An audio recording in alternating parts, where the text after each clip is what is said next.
This video is one in a series documenting my restoration process of this 1967 Mustang GT Fastback Big Block. If you haven't watched any of the preceding videos, here's the short version. This car was originally Wimbledon white, and the buyer wanted a black car, so he took it off the showroom floor when it was brand new and drove it down the street basically within a few months and had the color changed to Raven Black. This is that same paint from 1967. So it's got 57 years of patina, and I could have repainted the car white, I could have repainted it black, but I decided I'd rather spend the effort and see how much I could do to save the paint. I'm calling it Operation Save the Paint.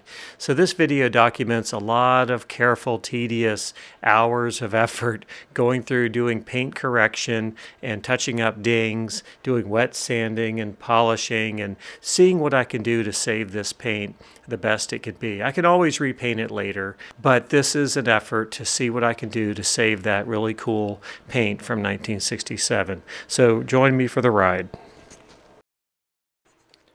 So these are just some establishing shots to show the paint as it is. Lots of scratches, dings, orange peel, checking. So I bought this kit of different types of hook and loop sandpaper. So everything from 1,500 all the way up to about 10,000. So I can use these with my orbital sander for wet sanding. And I've also got another set of tools that I can use throughout the process that you'll see.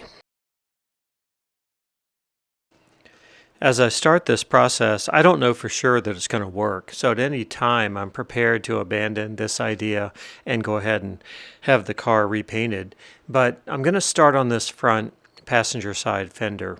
I'm going to do the best job I can and see what I can accomplish. And if it's a good result, then I'll continue and do the rest of the car. So all of this will start with, besides being very clean, it'll start with wet sanding at a 2,000 grit level, and then incrementally getting finer, like 3,000, and then getting into rubbing compound and then polishing compound. So I'll be talking through some of this as we go, but that's how I'm starting now.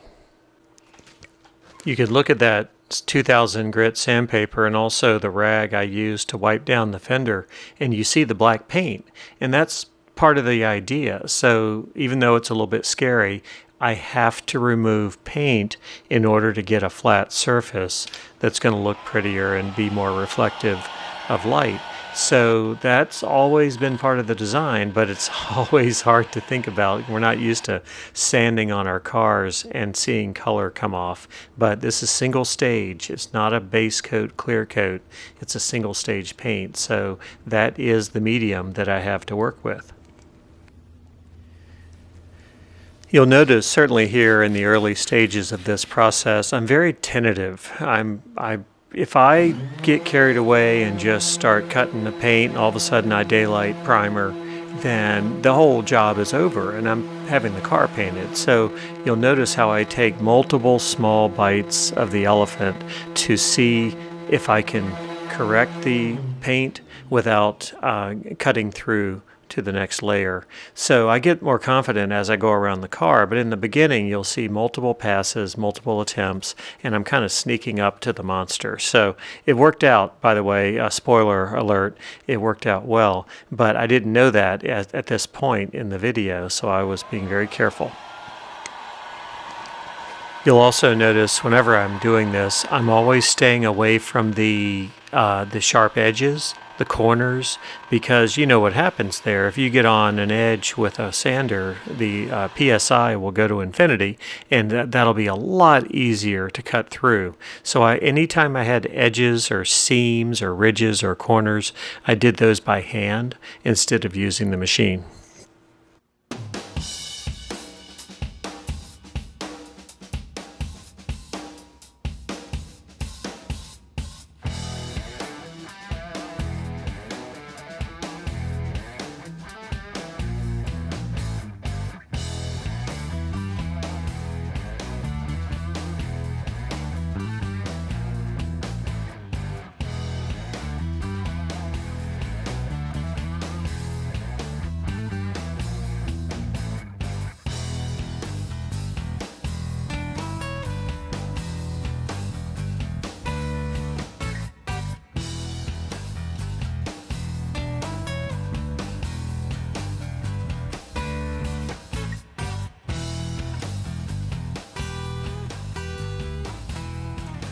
All right, that is beautiful. It feels great. I'm gonna stop with the 2000 just to make sure I don't regret it. I'm gonna switch to 3000, and then I'll do the polishing compound, and then, I'm sorry, the rubbing compound, and then polishing compound. So I'm gonna go to 3000. I'm not gonna use the orbital buffer. I'm going to do it by hand with that interface pad for 3000. But before I do 3000 on the top, I'm going to go ahead and do 2000 on the rest of the fender, and then I'll come back and do 3000 for everything.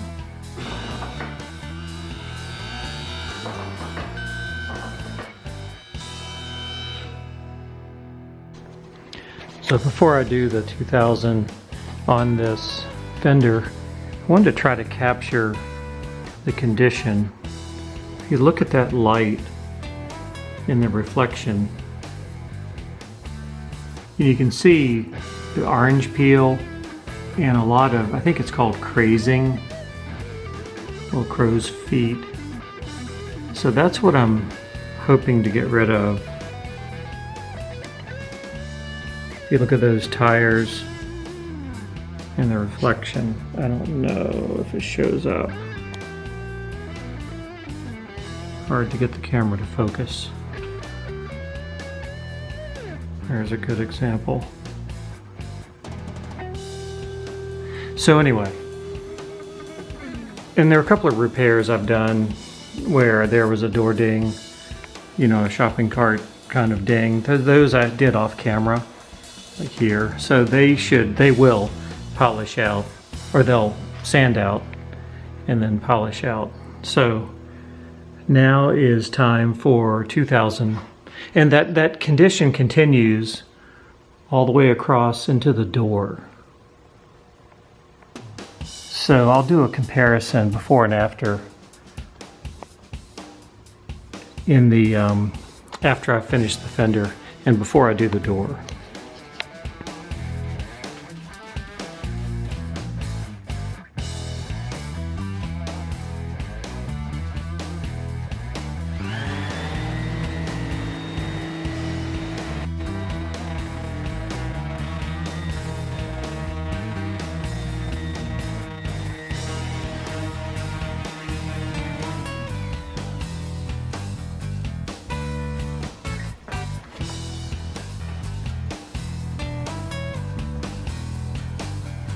See the black paint there?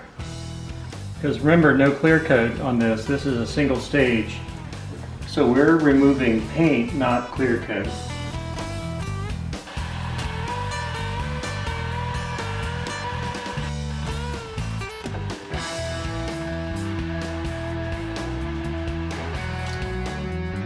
With that one pass, well, those passes you just saw, you can see that we've made an improvement, but you can still see the you can still see a little bit of orange peel left. So of course it needs a little bit more, but I'm being careful not to get carried away. I could switch to 1500 sandpaper or even more aggressive, and that would be a mistake if you ask me. So now I'm going to I think I'm going to switch to hand sanding with the pad instead of the machine. But I'll do the rest of this first. I'll do down here with the machine, and then I'll come back and do hand sanding. And by the way, the plan is to do this whole car clockwise. So I'll do this fender proof of concept to make sure that it works the way I hoped, and then I'll continue on. I'll do the door, the rear quarter, the trunk, the other quarter, the door, the fender, the hood. I'm going to come back at the end and take off this whole front end. I'm going to take off these fender extensions, take off the valance, the bumper. So I'm not going to worry about right in here now, because when I come back and circle all the way around, I'll come back and I'll do this. This will be the stopping point right here.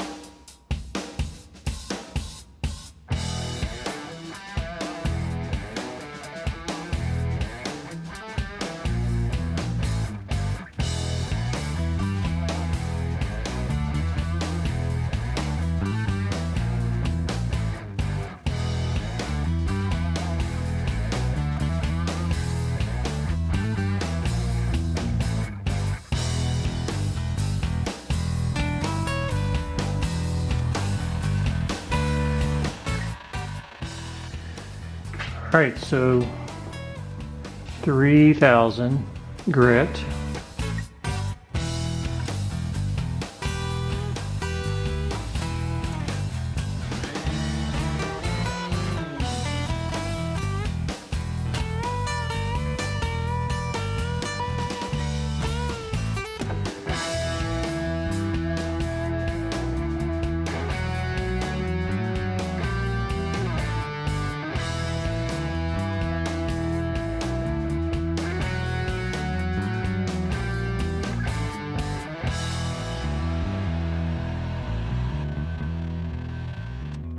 Alright, lesson learned. It doesn't show up on camera, but there must have been something in some piece of grit in this paper, which I'll never find, but there are some tiny little pigtails in here. So it may make no difference with regard to once I've cut and polished, but I'm going to clean this really well. And in fact, I'm going to use a new sheet of 3000 to make sure. I'm going to throw this away.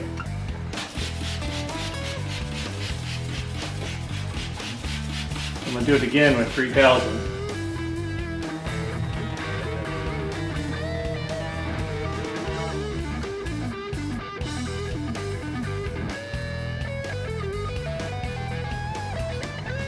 So I don't see that anymore. Looks like I took care of that.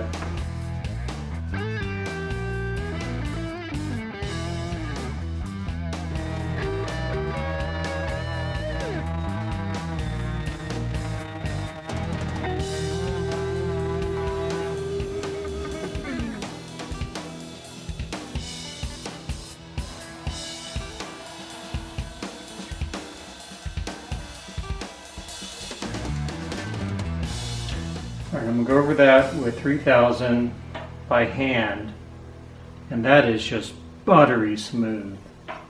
That's going to polish real nicely, I can just tell. This is the same pad that was on the sander.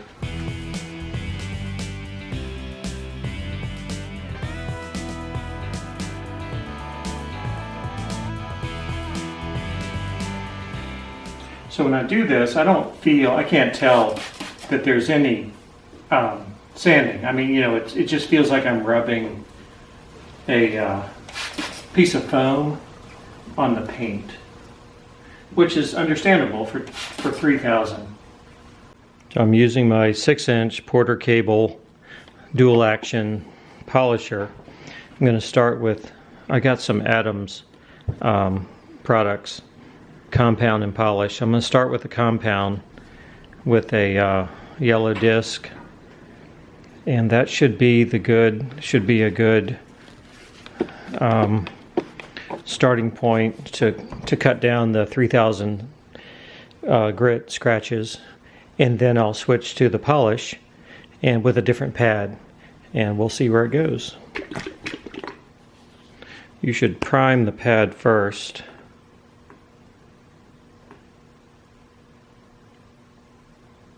And get all the fibers saturated.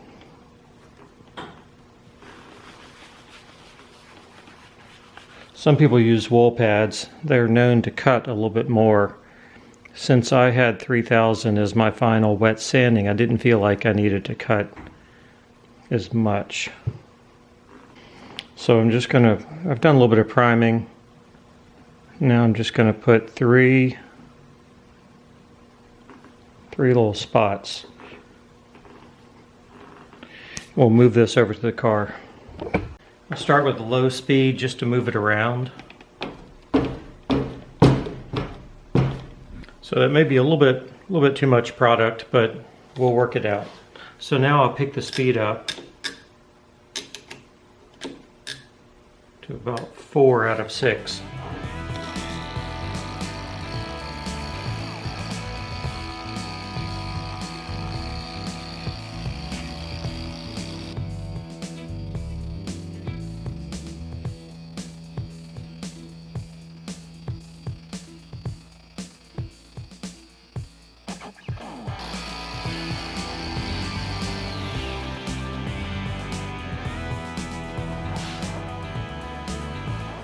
Here's the pad, so it picked up, you know, a certain amount of paint.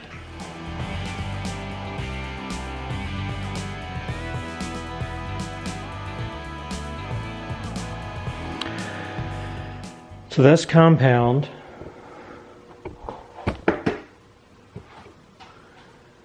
Which is certainly better than the 3000 wet sanding.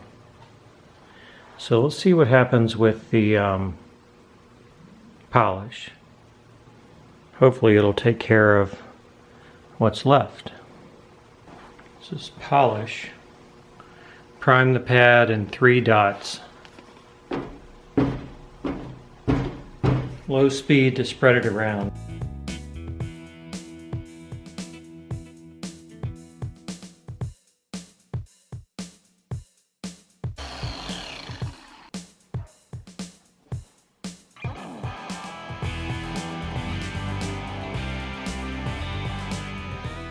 All right, so it's very nice, but it's not awesome. So, you know, this was the 3000 grit wet sanding. I did 2000 first and then followed by 3000. And this is 2000 followed by 3000 and then rubbing compound and then polishing compound. So it looks great on camera. But what's happening in the real world is I can still see a lot of scratches. And I don't know if those are scratches that I put in with the wet sanding or if they were there before I bought the car. So what I might need to do, see, I just don't have enough paint to go down to like 1200 wet sanding and then 15 and then 2000 and you know, I don't have enough paint, I don't think, to do that. So that may be what I'm going to end up with, which the whole idea is a patina finish that's 65 years old. And so I may just call that the product, the end product. And I'll do the rest of this fender with the rubbing and then the polishing compound. And then it'll look beautiful. It'll be a 10-foot car, maybe 5 foot. So, and then I'll do the rest of the car the same way. So like there's the door, which I have not done anything to it, but it will certainly look better up close. So I'm satisfied with that. I'm gonna, and of course it feels like glass, right? So, and this doesn't have wax on it yet. Of course I'll wax that before I call it done. But I'm set. I like that. Looks good. So I'm gonna go ahead and finish this whole fender, and then I think I've got a proof of concept, and I'll go ahead and do the rest of the car that same way. So that was compound, not polish yet. That turned out pretty good. It'll only get better with polish.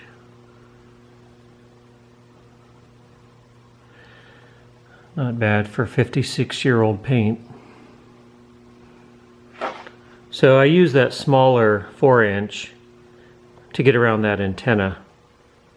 But the rest of this I'll do with the larger buffer.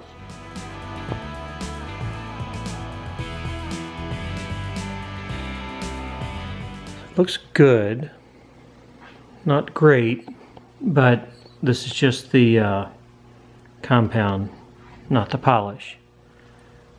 So of course all I can see is all the imperfections, but I still think it's good.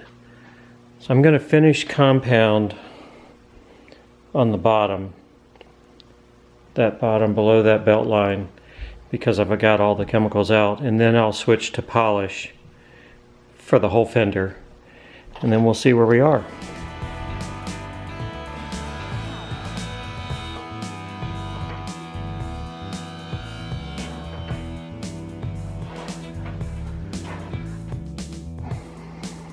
So that's better. This is just compound, so it's not polished yet, but I'm very happy with that.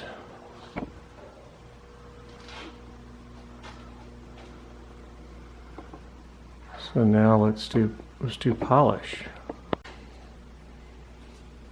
So I'm using, different pad for the polish so I don't mix the two grits. This is a slightly softer pad than the yellow pad's a little more firm. So I'm going to prime this pad again because anything in there is dried out from a couple of hours ago.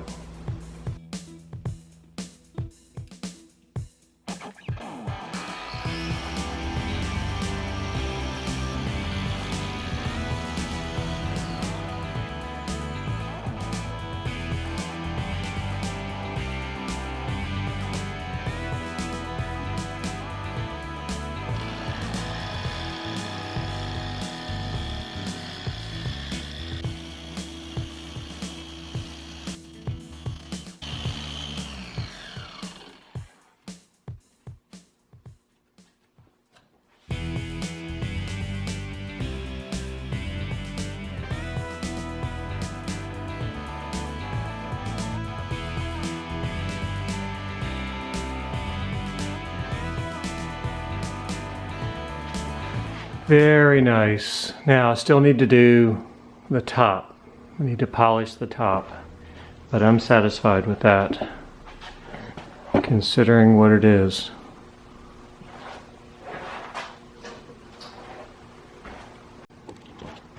Now, if you remember, going around the antenna area, I want to use the smaller dual action.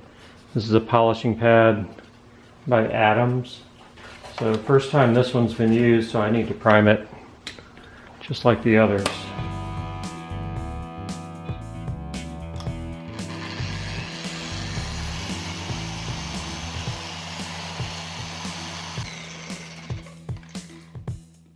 So I'm changing, this is a clean microfiber towel.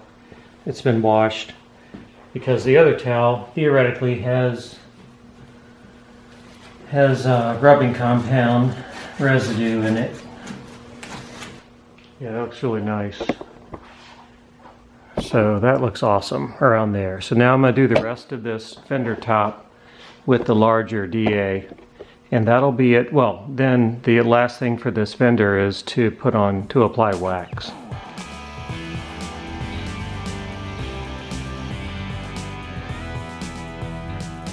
All right, so I feel good about that. Of course, being the one that did all this work, I know every single blemish.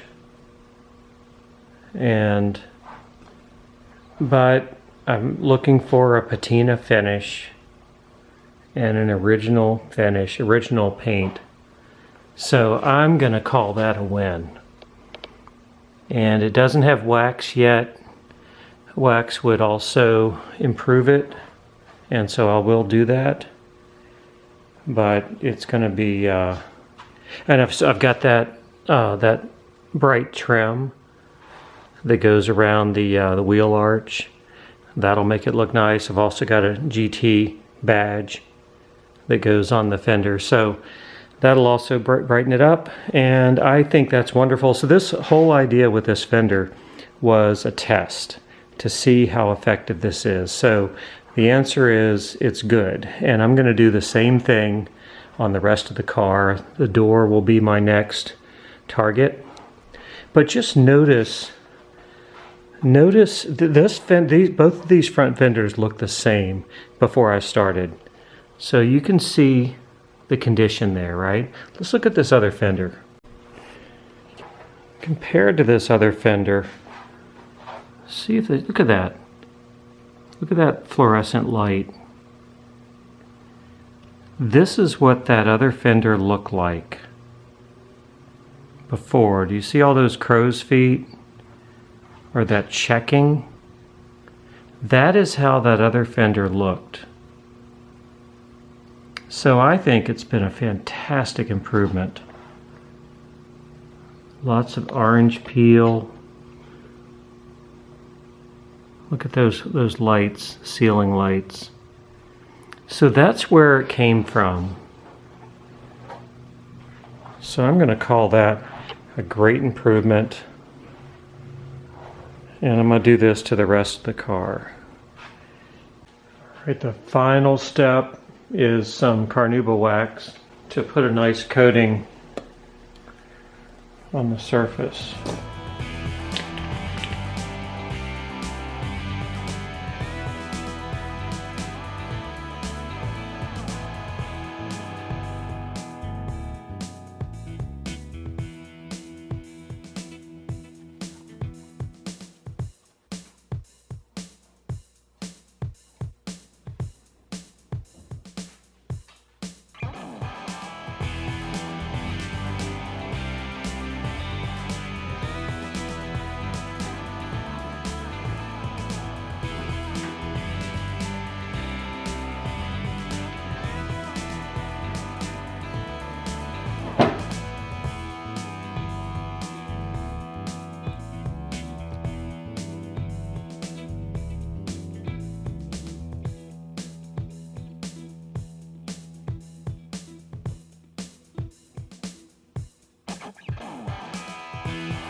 So yeah, you look at that door, which is next, and from this distance it looks great, but it's not.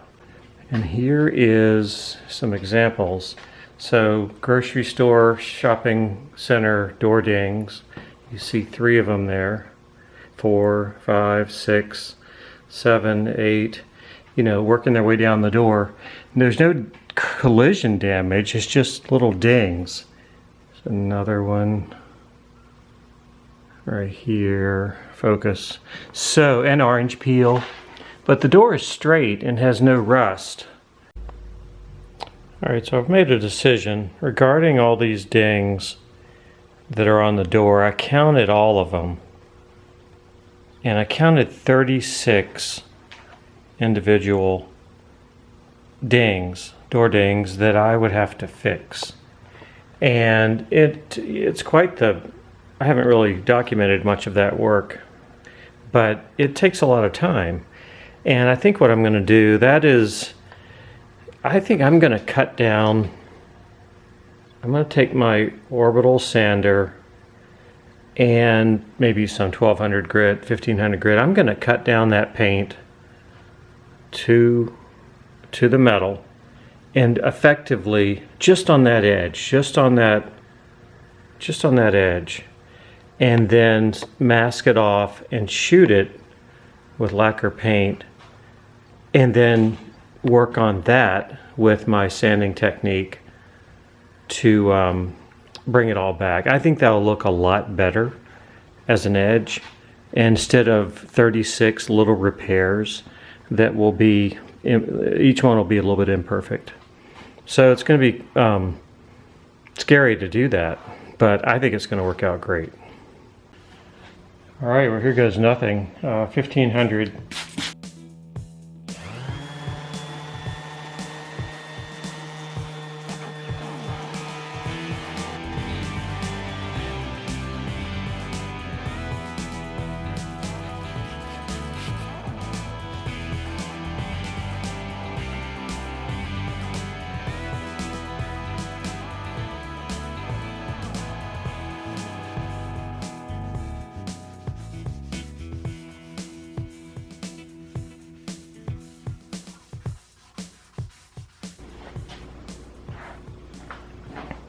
I think it's going to work.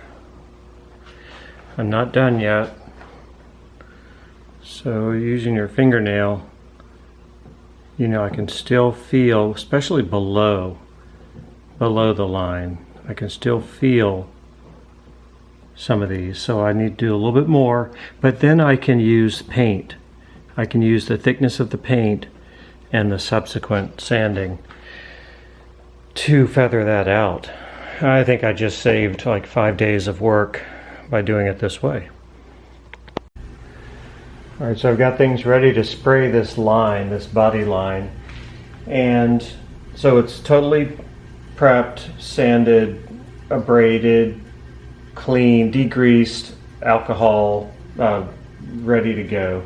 And what I'm doing here is, if you watched a previous video where I was doing some painting on the trunk, a technique I learned from a friend instead of just running a piece of tape and then you have a hard line that you have to cut down and blend, the idea of having the tape fold away and fold back like this on both sides, so you don't end up, there's still going to be a place where there's new paint and a place where there's not new paint, but this does soften the edge some to do it like this, so the paint won't, I will not load it up with paint so it fills that crevice.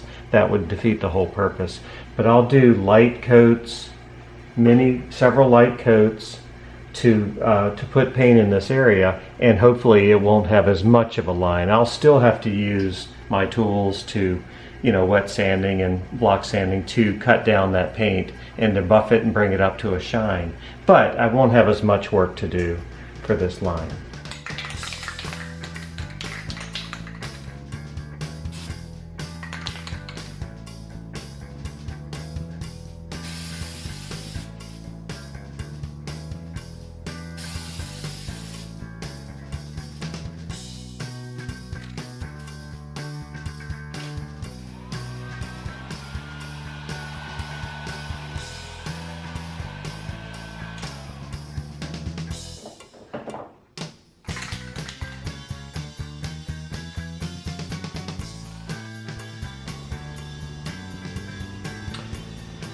It's looking pretty good. I'm going to do another couple of passes to make sure I build up enough material, because I'll need to cut down the material to get it flat. I'll need to cut down the paint to make it flat and shiny and bring the gloss up. So I need enough material, enough paint on there to allow that.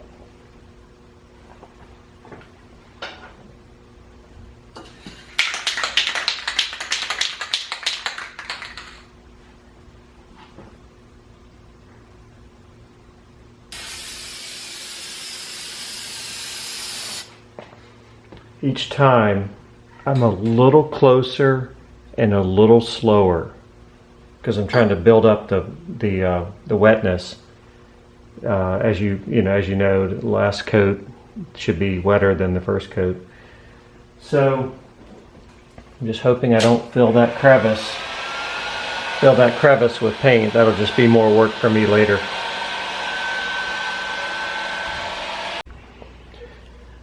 All right, let's see what's going on.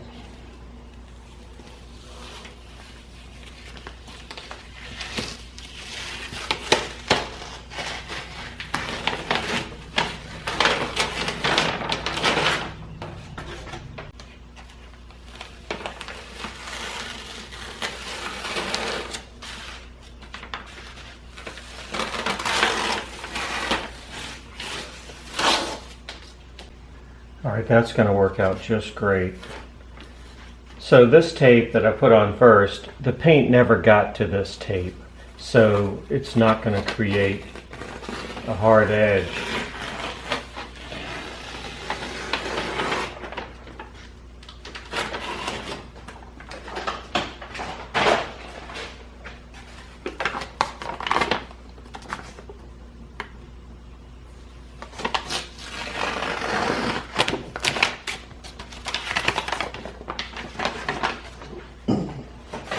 Okay, so I don't know how that looks on camera, but it is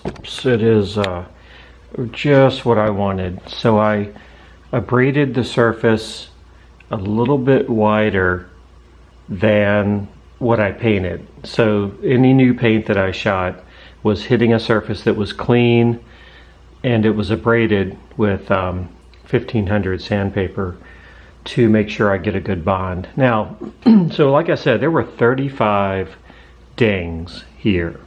So I just knocked them all out at one time. I'll still have to use my wet sanding and other techniques to kind of blend this area where the new paint and the old paint is, but that's not going to be hard.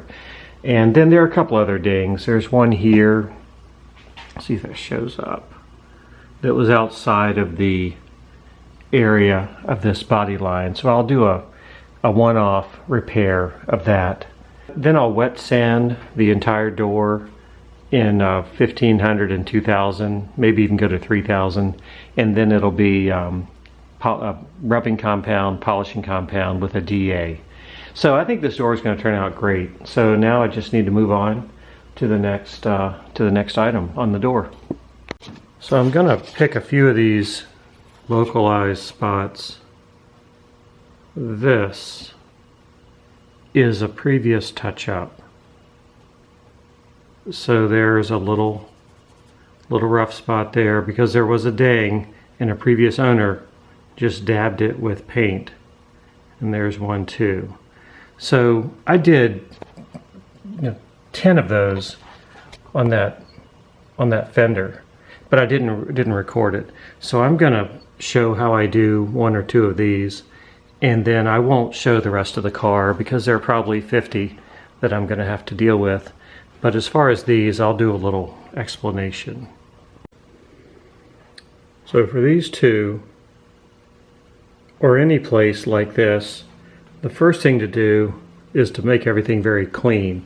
So I've carefully cleaned, clayed, degreased this surface, so there's no chance of me dragging contaminants around and making things worse.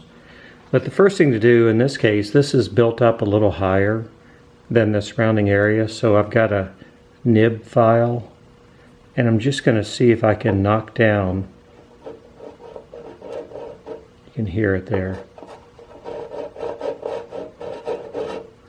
Just knock down anything that's above the surface.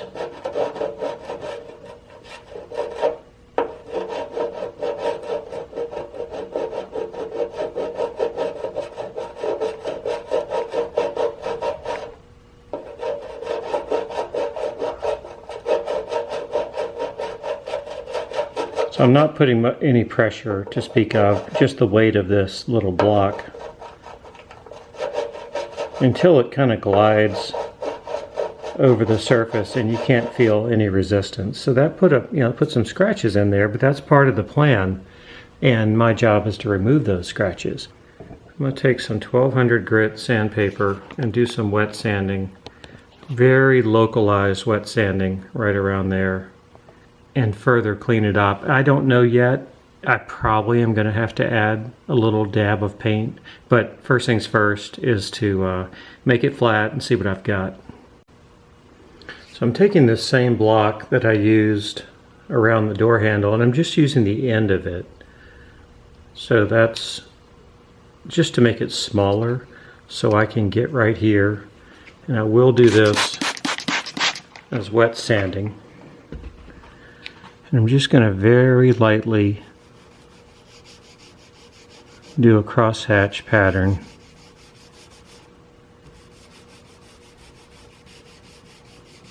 This is 1500 grit to knock it down. And just looking at it right now, I'm thinking I'm probably going to need to put just a tiny drop of paint right in the center of that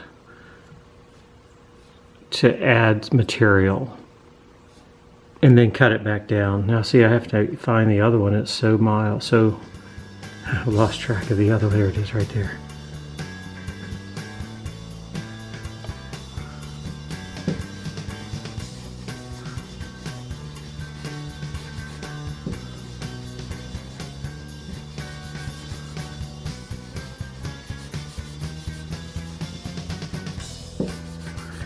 Okay.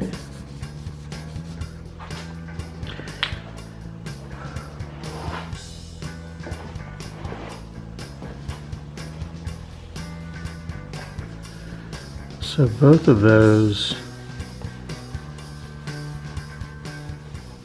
that'll dry, it'll be easier to see. Both of those have been knocked down so nothing is proud of the paint surface.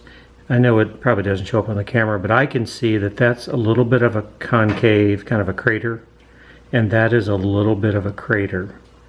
You know, you can see it's shinier inside there. So I'm going to take the smallest, almost like a 2-hair brush, and just touch paint into the center of those, and I'll let that dry.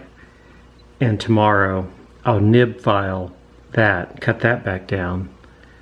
And then I can, this is 1,500 grit scratches. I can use 2,000, 3,000 to take these out, and then all this gets wet sanded with 3,000 or finer. So I can bring all that back. I did this on the fender many times, so I can bring all that back. But right now, let me put a little bit of paint in there. Oh, and just to make sure it's a completely clean environment, wax free, this is a little bit of isopropyl rubbing alcohol.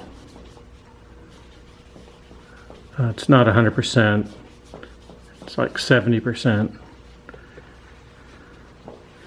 So that'll increase the chance of having a bond of the new paint.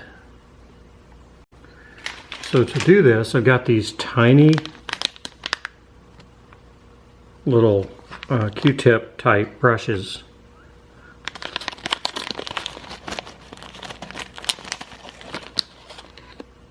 So he's got that little tip. Even the tip is probably too big, So, but I'm going to try to use that. I've done a few of these before, and I'm using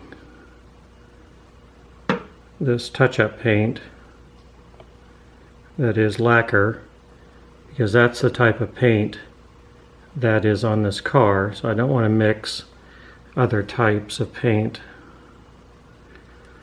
So I'm going to open up, I know it's off camera, I'm going to open up this little touch-up container. Of course it comes with its own brush, but even that brush, in my opinion, is too big.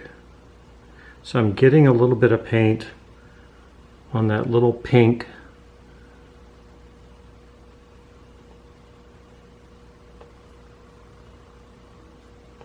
just let capillary action draw that paint in.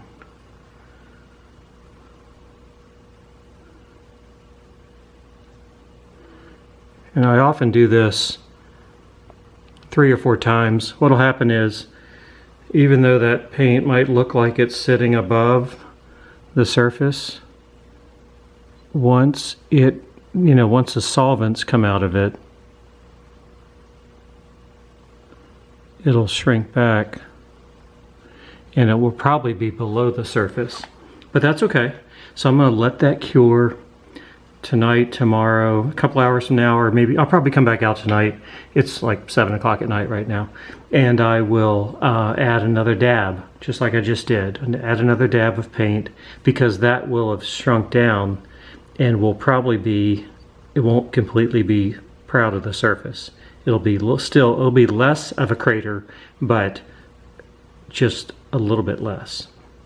So then eventually, once I'm convinced that the paint is above all above the surface, then I cut it back down with the nib file and the different grades of sanding.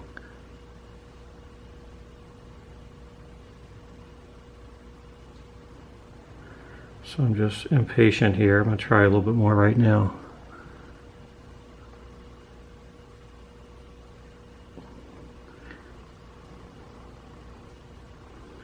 It's really hard to get paint on this little brush. Okay. It's hard not to be impatient. I'm going to stop there. I'm just going to make myself stop. So I'll come back to it later, probably do another increment, and then I will cut it down and then polish it out by going with higher and higher and higher, or finer and finer and finer sandpaper grit. And I did this on the fender. I did spots like this, and it works. It's really cool. All right, so I've added a couple of iterations of paint to these little blemishes. So now the new paint is proud of the surface. It's above the surface. So I can take things like this nib file and knock that down. You can hear it.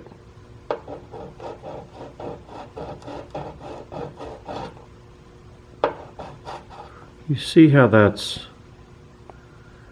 see if that shows up, how it's got a flat top now. So once it gets pretty close, you want to stop so it doesn't get, you don't want to run the risk of gouging into the surrounding paint.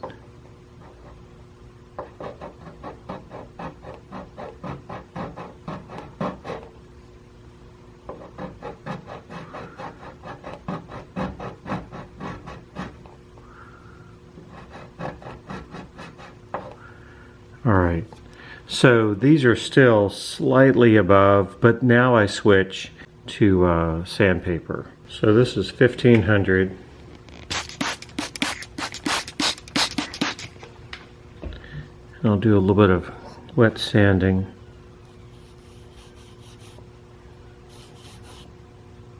I gotta find the spot again right there.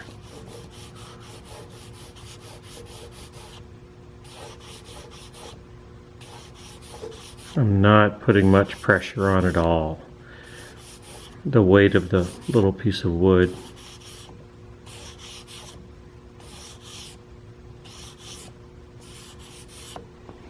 Where's the other one?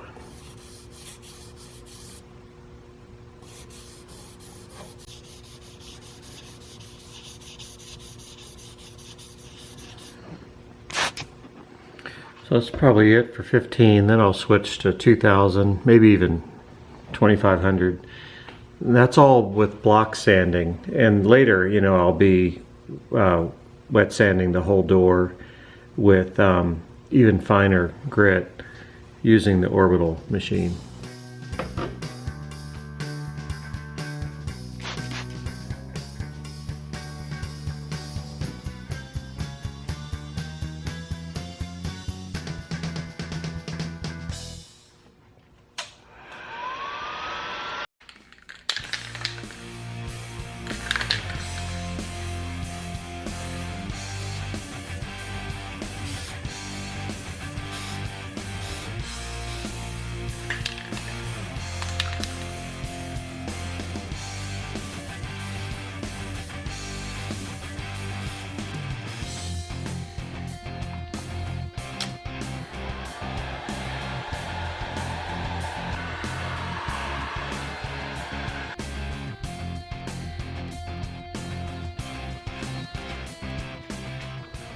So I finished the local repairs on the door for the little dings and things that I've been talking about. There's 1, 2, 3, 4, 5, 6, 7, 8.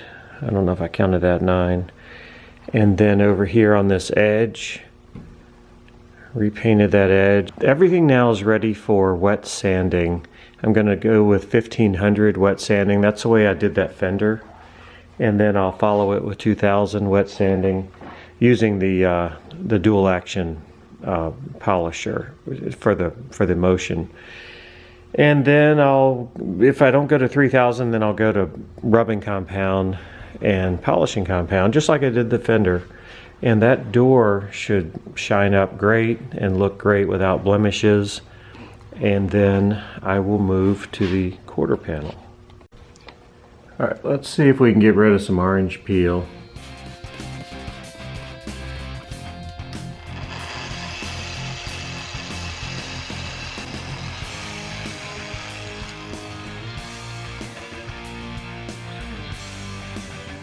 See the black paint there. All right, that's 1500. I'm gonna do this part with 1500, and then I'll do the whole door again with 2000. When it's partly wet and partly dry, you can really see what's happened, what's left. So there's still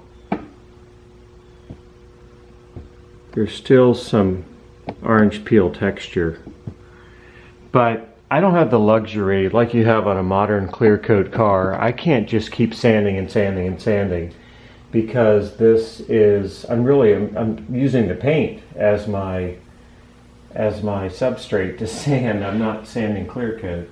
So a little bit more will be removed with the 2000, and a little bit more will be removed with the rubbing compound and polishing compound. It's tempting to keep going and going and going, and that's just going to end in tears.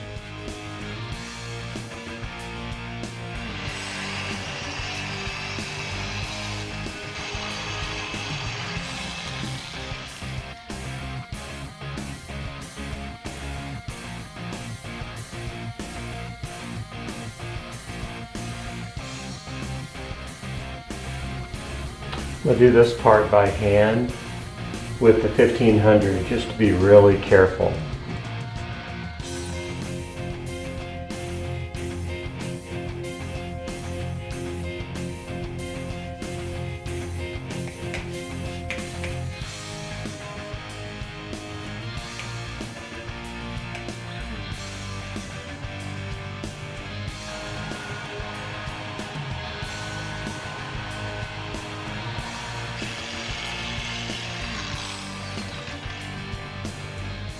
Still taking off black paint, but that's the only way to do this. Notice how I'm staying off of these ridges, and I didn't put much pressure up here. I just kind of got into that belly.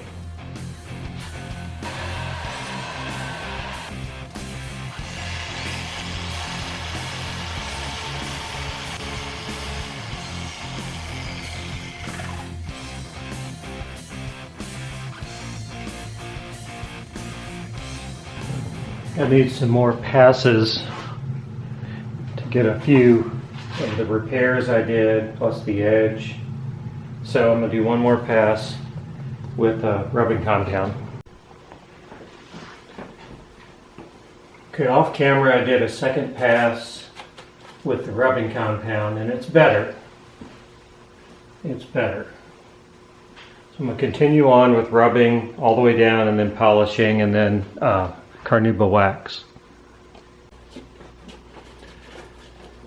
Okay, I think that's good. It's not great. It's certainly not as good as a new paint job, but that's just that's rubbing, and then I'll do polishing and wax. So, and once that handle's back on, that'll obscure these little marks that are kind of daylighting there. But that's going to be great once I do polishing and then with a coat of wax. So I'm going to use that same small orbital dual action buffer to get this concave area here and also down here, and then I'll switch to the larger 6-inch pad to do this big open space here, the field. So polishing compound, softer pad.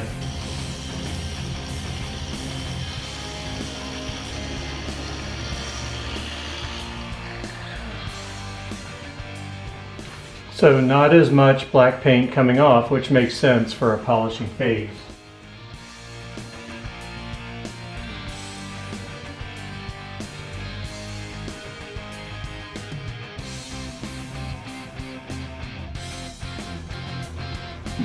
Especially down here, but the whole panel could use another pass with polishing. I'm going to lean in a little more. I haven't been using much pressure, but I'm not going to lean a lot. I just mean I'm going to put a little bit more pressure, maybe instead of a half a pound, it's a 3/4 of a pound, just a little more pressure on the surface to make sure I'm doing enough work.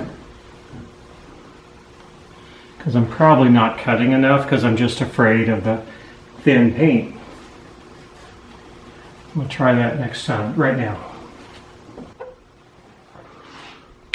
Off camera. Alright, that's better. I don't know if it's the second pass or because I leaned in a little more with a little bit more pressure. But I'm still just learning this process. I went ahead and used the larger buffer to get around these contours below this line because that pad's a lot softer, so it follows the curvature, and also polish is less aggressive, so it's not as big of a risk. I'll still use the smaller polisher above this line, at least for the curved parts, just to be careful. But below this line, below this belt line, I use the larger buffer. All right, that looks good. Looks as good as the fender, and I'll still put carnauba wax on it, and I am satisfied with that. Now I need to do up here with polish before I wax the door and then reassemble the parts. So that pad started out white. All right, running low on battery on the camera, but I've finished polishing, compounding. Polishing, compounding this door all the way over here. Looks very nice. It's exceeded my expectations for 56-year-old paint. So I'll put carnauba wax on this. I'll touch up these little white spots, and this door will be done. Then I'll continue on to the quarter panel. I'm not going to video all of this, but I'm using that process, the process I did on the front fender and this door, and I'll do the entire car. So while I have all this apart, I went ahead and replaced that felt that runs on the inside. I replaced this felt on the back of the vent window that runs all the way down the track, and this belt line weather stripping here, which was completely dry rotted and was mostly missing. So what I'm excited about, though, besides that, is the previous owner on this car went through a spending spree back in the early 1980s. Let me say that again. In the early 80s, he bought brand new bumpers from Ford, brand new gas cap, brand new door handles. These are Ford products, not aftermarket. And he just never installed them. So I've got new bumpers for this car wrapped in Ford paper, and I've got the new gaskets for these handles. So anyway, I'm going to put these on. The old ones were not that bad, but it's certainly nice to have some new bright work. So I'll install these now.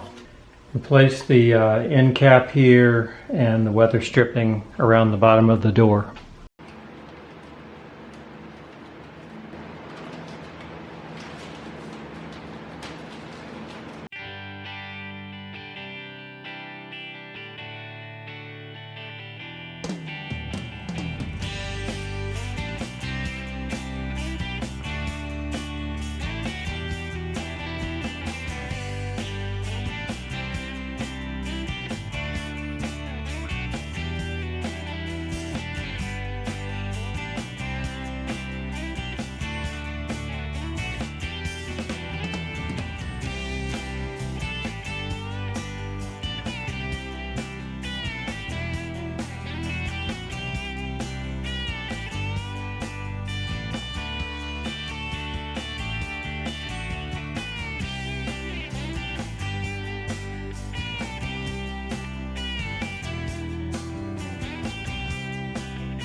So this car came with a lot of extra parts, some of them used, slightly used, but a lot of them are brand new.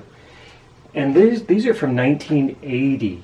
This sticker says 1977 is when that was packaged. That's a front bumper. And this is a rear bumper. Again, previous owner bought it 43 years ago. It's never been out of the original paper. So we're going to unwrap this today. And this will be the bumper, the rear bumper that goes on the car. But I've also got everything from trunk liners to a new GT fuel cap. That's a door handle, driver's side, chrome, a door handle, exterior handle. So a lot of fun parts. It's really fun for me that they're factory parts, not aftermarket. So let's unwrap the bumper together.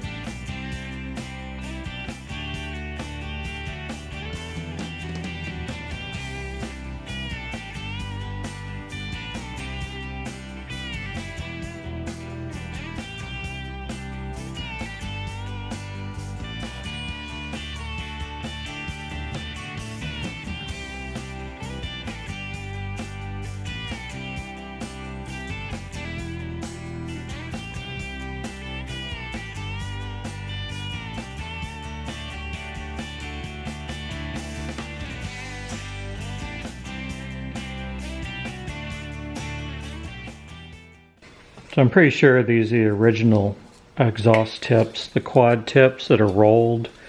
So these are in good, they're in good shape. They're just patinaed like crazy. So the other one looks worse than this one, but it's not metal decay. It's just temperature and anyway.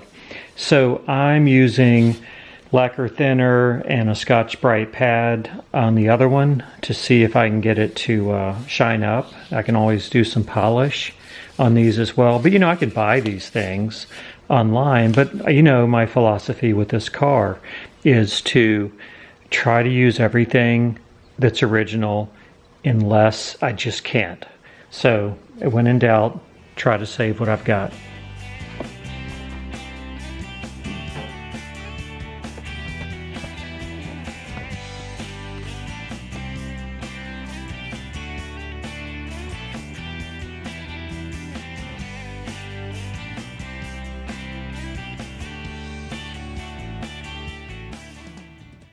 All right, so this is as good as it's going to get. I could keep on, but it's a lot of work to polish out this stainless. So I used, I think I started with 1500, 2000, 3000, 4000, 5000, 6000, 7000 grit to polish these tips. And only about that much shows up outside of the valence panel. So now I'll do the same thing to this one. And it'll also look nice. This was actually the better one of the two. And then those will look good. And they should stay shiny for a long time.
Alright, so I'm ready to do some engine bay painting. I've spent hours and hours and hours cleaning and degreasing and removing parts, masking.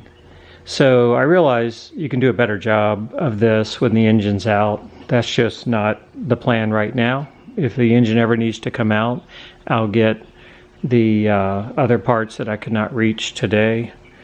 But everything I've done here will never need to be redone. I've carefully scrubbed with Scotch-Brite and sandpaper and alcohol and simple green and abraded everything. So this paint will hang on very well and will look nice. And then if I do either pull the heads or the engine, I'll get some other areas that are easier to get to at that time. I'm using 2K. I'm going to use Eastwood 2K epoxy primer. Not primer. I'm going to use Eastwood 2K epoxy underhood paint. It's not gloss, it's not flat, it's in that middle space like satin or semi-gloss, which I think will look just right.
Alright, so I'm happy with that. Really thorough job. Here's the battery tray. Well, it's not the tray, but the structural part beneath the tray. It looks really good. I mean, it had a little bit of rust, a little bit of pitting, but I scrubbed that and wire brushed it really carefully and put some Eastwood rust encapsulator on that. I mentioned a second ago about the export brace. I'll do that, and the shocks. So I still need to get the back on the firewall. It's probably the hardest part to do, but I'll do that next and maybe off camera. But I will have the same standard for that portion as I've got up here. So, and then, I still need to clean the engine itself. I need to polish the breather and repaint some of the metallic parts like these brackets that hold the various accessories. I'll take all that apart and repaint everything, polish the valve covers, and just repaint this Ford blue. So, but I got a new washer bottle as well, which looks nice. So yeah, things are looking good up front here.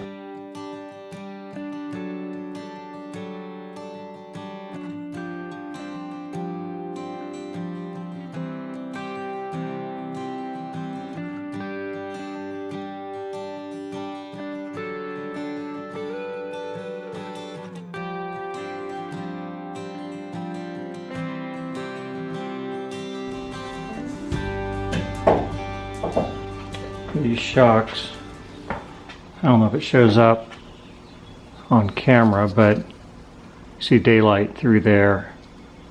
So, these bushings are no longer good. So I'm going to go ahead and put new shocks on. Alright, so I finished repainting that back wall of the engine bay and the cowling. Put in a new rubber seal at the back of the hood. And now it's time for the new export brace.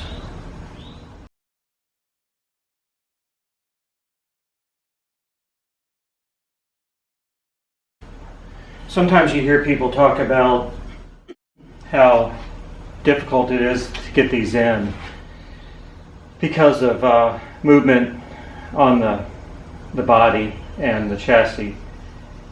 But that dropped in pretty well.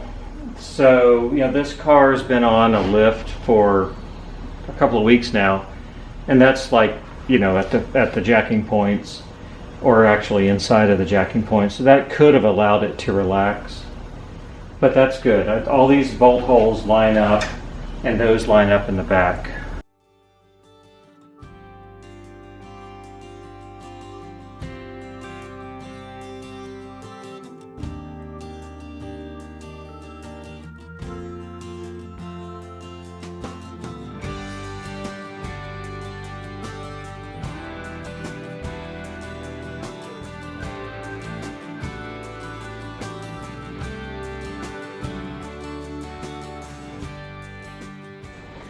Okay, so that is an engine bay treatment. Still need to work on the motor itself, not necessarily mechanically but cosmetically, but I'm going to go through everything like I've said in the past. But things look really good up here. I still need to put together the front end, the bumper, and the grill and the GT lights and everything, but I'll do a dusting of paint on these hinges. I kind of like the natural look on those. I don't want to see any iron oxide, but I will. I'm not going to paint them per se. They've got kind of a natural coating, factory coating, but I'll touch up where it's showing a little bit of rust. But it's a great result. Oh, I did replace this rubber weather stripping at the back of the hood, and also these hoses for the windshield squirter. So that was a lot of work, but it looks great. And I'll go into the engine and take apart all this and repaint and clean up and of course check the performance and the carburetor and the timing and everything like that. But that's my cosmetic treatment for the engine bay. Well, I also got a new maintenance sticker. See the old one out, maybe it didn't focus, but you know, it looked pretty horrible. I'm sure it was original. Got a new sticker from CJ Pony Parts, and also the washer bottle, which looked pretty rough. So that really perked up the engine bay as well.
The hood still needs to be completed.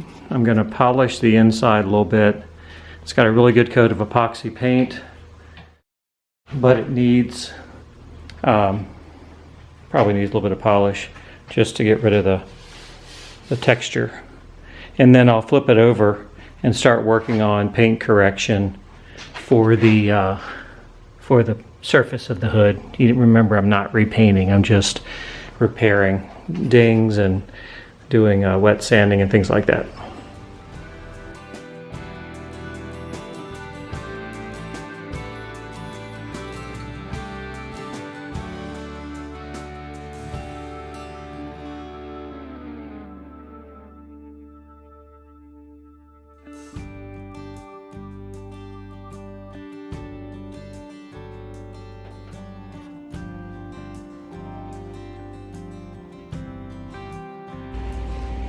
Okay, so that was Operation Save the Paint. That was about a month of work for nights and weekends doing what I just showed in this video. It's certainly not perfect, but it's a good looking car. It looks great rolling down the road, and I'm gonna let it ride like this. And someone in the future might decide to paint this car. I like the way it looks, and it's a great driver.